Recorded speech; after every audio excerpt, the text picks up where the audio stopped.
Hi folks, so we've had some more models released, well not released, but definitely shown to us by Games Workshop. This has been one of the videos that I've wanted to do for a long time, but I haven't really seen any releases that have really given me much of an opinion one way or another. This is not one of those times. We are at the start of a new year for Games Workshop, new year for us, where they're going to start throwing more and more models at us to see what's going to stick. And there's one model that I've always really liked in the Games Workshop pantheon of models that have come out, and that is the Furioso Dreadnought. It is something that I've always loved ever since when I was about 17 years of age, or no, way older than that. What am I talking about? Yeah, I was in my 20s. The memory's going. Ever since I saw that Dreadnought mince through around 20 to 30 Space Marines. The rules on that thing used to be insane. It used to be like a walking blender, and I loved it. I loved what it did on the tabletop. In 7th, it was kind of similar as well. It was still a very, very good Dreadnought, and I've always waited for a Primaris version of that Dreadnought. I kind of think the old Dreadnoughts are a bit boxy and a bit silly to look at. Let's have a little look, shall we, at their new Space Marines. This is Games Workshop's own website, by the way, so, you know, we're not taking this from anywhere unofficial. Yeah, new Desolation Marines and a Dreadnought. Some of these models I have a very good opinion of, some of them... yeah. Anyway, Strike Force Augustus. I mean, who comes up with these names? Augustus. I am aghast at what you're telling me. I mean, yeah. It's like having somebody called Admiral Bone to pick or something. I don't know. Lord Nefarious, you know. Strike Force Augustus is a Ceramite fist ready to pulverize whichever foes they are thrown against. This box set consists of 2 new heavily armed Space Marine kits that can be used by any chapter. Then why the fuck do you only put it in Ultramarines colours? Why? Why is that a thing? Anyway. By any chapter, rounded out with a new customizable Lieutenant and 5 heavy intercessors. Look, I don't mind that... I wish these were in Blood Angel's colours. Do you know why? Look at him. Look at him there in the back. Look at this guy. How awesome does he look? I love that new Dreadnought. I think it is an absolutely really cool sculpt. I love its claws, love its arms, love everything about it. Nice big squat boy to come in. And I am, if any of my Space Marines use Dreadnoughts, I would be sorely tempted to pick one up for my own forces. I'm not going to, because lore means everything to me, as you guys know. And yeah, I'm not going to pick one up. But if I ever do a Space Marine army that do use Dreadnoughts, my god, I would be getting one of those. Heavy Intercessors, we know what they are anyway. We know what they are. They come with lots of box sets these days. The big controversy is the guys at the back. Obviously, these are the new guys who are entering into the Space Marine long range. It's the one thing that Games Workshop say have been missing from the pantheon of Primaris Space Marines is long range weaponry akin to the Devastator squads of the old Marines. Well, these are your new ones. And when I say they look ridiculous, yeah, they look effing ridiculous. These are... how do I put it? Games Workshop have been playing far too much Fallout 4 in recent years. That is something that is completely beyond reproach these days, because that is literally the las rifle or las gun, whatever it is, from Fallout. Literally. Even when you make a new one, like a bigger one, it's literally 2 of them stacked together, just like it is here. They look nearly exactly the same. Go and have a look. In fact, let's do it here. Let's do it here. Bollocks to it. No, I won't. Never mind. Anyway, they look exactly the same. As I've just... Do you know what? I'm going to do it. I'm going to do it. I have got to do it. I've got to do it. I'm sorry. I'm just going to whack that off there for a sec. Just in case I was looking at my banking before we went on here. So, Fallout 4. Is there a gun? Laser rifle. There we go. Now, you tell me, please disregard any of the memes you see in there, but please, you tell me whether this looks familiar or not. I think it does. I think it definitely does. Right? They've been playing far too much Fallout over the past couple of weeks, or months, or years, or whatever. Don't get me wrong, love a bit of Fallout, but, How can you go after anybody for IP theft when you do things like this? Look at that. Look at that. Yeah? It's two of them slapped side by side. When you mod this to be a heavy version of this rifle, it's two of these slapped side by side. Yeah, I mean, it's not controversial, you know? It's not rocket surgery. And here we go at the bottom as well. We have a new, heavier version of what they're selling, which is basically 4, because everything in Games Workshop and Warhammer is in anything in other sort of, shall we say, universes times 2. And this is literal, look, times 2. In Fallout, there's only one of them for a single one. Now we have 2. In Warhammer, there's 4 when we have a double one. You know, it's just so fucking obvious. And to be honest with you, these aren't my favourite models in the world. And they're nobody's favourite models in the world, to be honest with you. Anyway, the star of the show is the new Brutalis Dreadnought, armed with 2 Icarus Iron Hail heavy stubbers, heavy bolters, and bolt rifles. It's a terror in melee, handing out unnecessarily firm handshakes with its Brutalis fists and claws. Great! This is wonderful. This is exactly what I've been looking for from the Primaris range for quite a while, is a Furioso Dreadnought type. And now we have one. We have one that we can swap things out with our normal Power Fist there, well, Power Claw, and our more meaty Power Claws. I really, really do like the more edged metallic claws.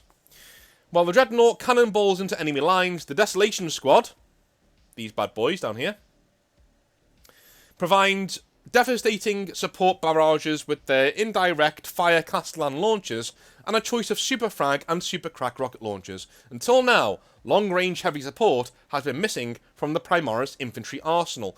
That is true. That is very, very true.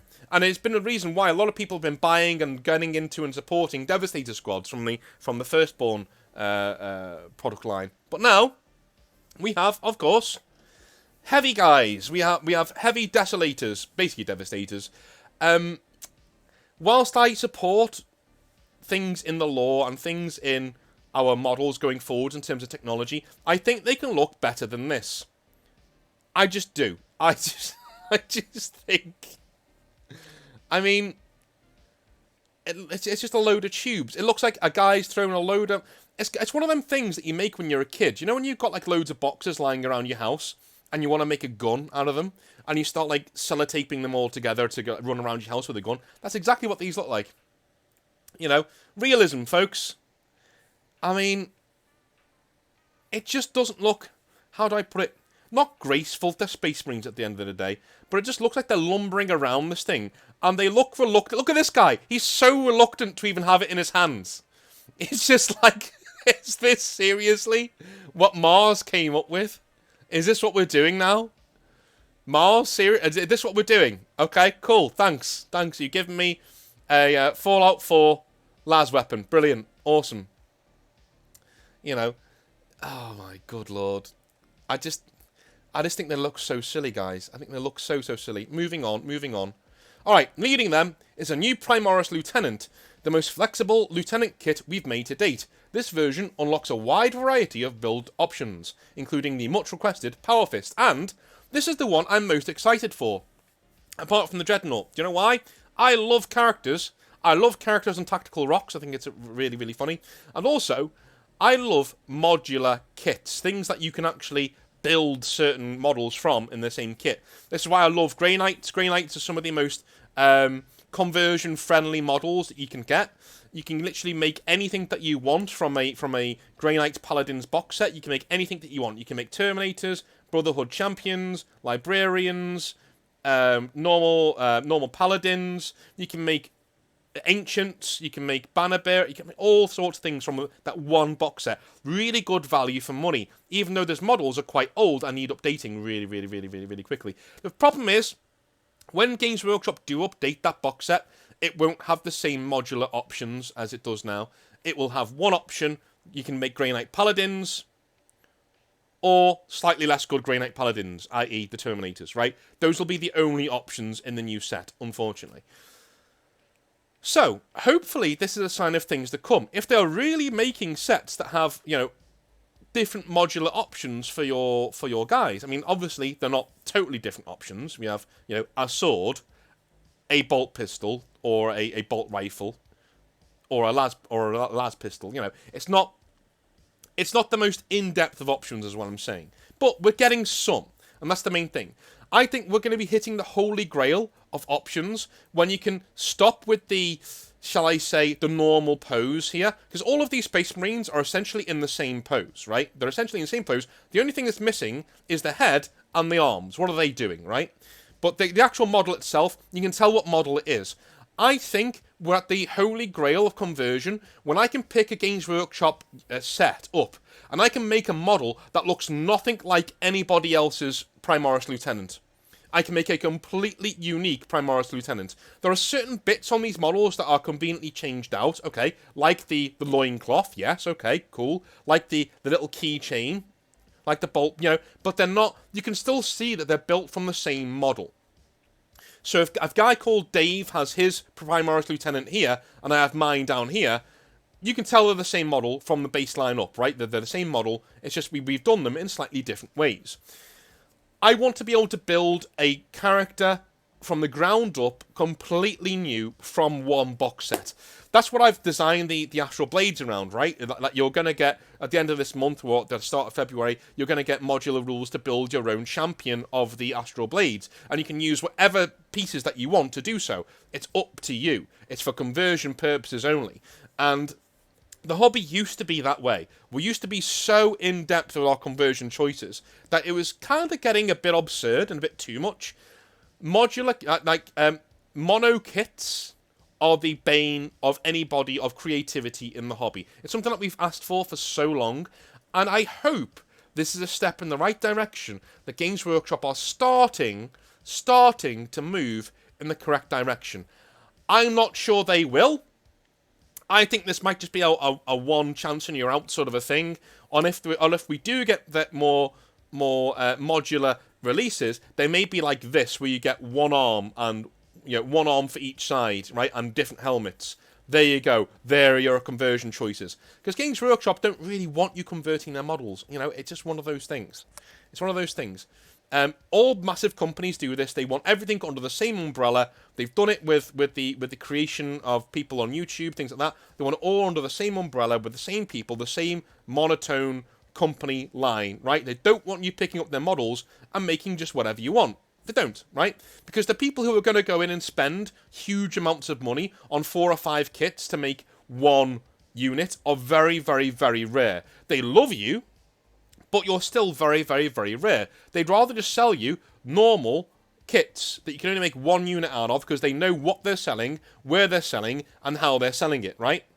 And not only that, there is a clear line of purpose from the game to the models that they're selling you. So the more options they take away from you, the more they know what they're selling and how they can push the game to sell certain things. If you can pick up any box set to make almost any unit, like you can with the Grey Knights, right? That is a really poor way of seeing for them what's selling and what's good in the game. Because the game is there to sell models. It's not there to do anything else. No matter what Games Workshop tell you what it's there for, it's there to sell models. And if they can't tell what's selling and why, they will drop that army like a ton of bricks. They've done it with Grey Knights, they've done it with Necrons, they've done it with all of these armies that have had relatively poor rules for years now, right? They may be turning the corner these days, but they've had relatively poor rules for years. And the main reason for that, quite simply, is, hey, all of these kits, most of them, you can make a lot of things from them. We don't know what we can sell and when we can sell it to you, right? I hope we're going to try and find a middle ground here between their lust for money and our lust for converting models that we really, really, really love. And I hope this is the first step in a wonderful new direction for Games Workshop. I just want to have one last little look at that beauty here. What a beautiful, beautiful boy he is, eh? Well, a lovely boy. I'm going to get me one of these. I might just cave and get me one of these because just to have on the boxer there. Blood Angels players, you should be frothing at the mouth for this guy, and hopefully this is a point in their direction towards Primaris Dante and more Primaris Marines for all the chapters. That would be great, thank you. We're not all Ultramarine Smurf boys. No judgment if you are. But hey, please, Games Workshop, release some promo art that aren't Ultramarines. That would be lovely. Wouldn't that be such a refreshing taste? This was such a good opportunity to use the Blood Angels for this box set, just to say, look, hey, look how good your Furioso Dreadnought's going to look when you do it in Primaris colours. Oh, look at that, right? Awesome. It shows that you're in depth and you're painted into, you're linked into the hobby as it generally is. Whereas now we get normal, you know, Ultramarines. Bit of bollocks, but it is what it is. What do you guys think about these new models? Are you chomping at the bit to get them? Or are you not that bothered? Let me know in the comment section down below. I love you a long time. I will speak to you tomorrow for some more Hobby Nightmares or Games Workshop stories. I've not decided whether I'm going to do one of my own stories, which I've got this week, or whether I'm going to start with some Hobby Nightmares. Let me know in the comment section down below which one you want to do. Love you a long time. Speak to you later. Have a good one. Bye.